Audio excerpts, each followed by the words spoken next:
So good people, back at the boat. I'm already sweating profusely. Going to continue with the keel stripping and repainting, and I've upped my game based on the recommendation of a friend who shall remain nameless, John Blum. He recommended that I buy one of these wheels for my $12 Harbor Freight grinder. So I'm about to start.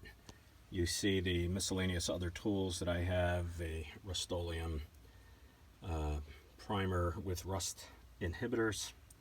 I have my gloves. I'm upping my game for safety. Bought eye protection.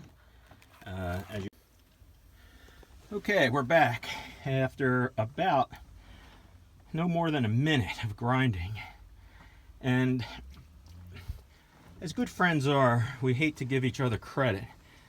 And I really hate to give John Blum credit. But I will admit now that that rotary with the twisted wire rotary for the grinder is unbelievably much easier than using the other stuff I did. So in less than a So we are back in Masasa, and I'm going to give my friend John Blum a shout out because that was the way to go. What a difference in terms of work effort. This is the keel, and you can see it's badly pitted. There's nothing I'm going to do about that right now. I'm just trying to get a good coat of paint and primer. And he gets another shout out, John Blum, because he